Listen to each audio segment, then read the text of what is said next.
এক গ্রামের মধ্যে এক জ্ঞানী ব্যক্তি বাস করতেন, যার নাম ছিল মোহন বাবু। তিনি গ্রামের প্রতিটি মানুষের জন্য অমূল্য এক সহায়তাকারী ছিলেন। গ্রামের মানুষদের তিনি বিভিন্ন বিষয়ে উপদেশ দিতেন, যেমন শিক্ষা, দয়া, পরিশ্রম এবং সত্য।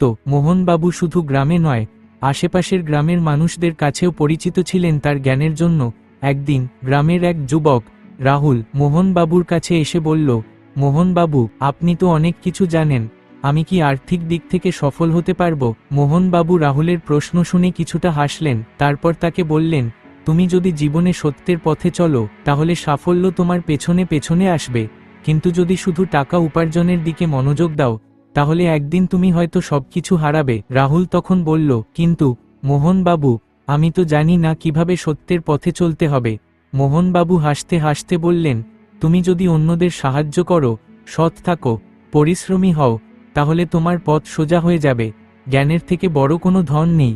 রাহুল ভাবতে লাগল, মোহন বাবুর কথাগুলো সত্যিই সুন্দর।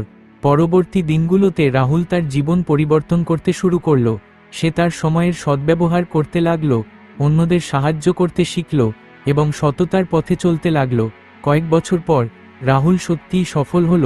সে ধনী হয়নি, কিন্তু তার মন শান্ত ছিল এবং সে জানত, জীবনে সবচেয়ে বড় জ্ঞানই হলো মানুষের জন্য কিছু ভালো কাজ করা। গল্পের শিক্ষা: মানুষের জীবনে সাফল্য শুধুমাত্র অর্থের পেছনে দৌড়ানোর মধ্যেই নয়, বরং সততা, পরিশ্রম এবং অন্যের সাহায্য করার মধ্যেও নিহিত।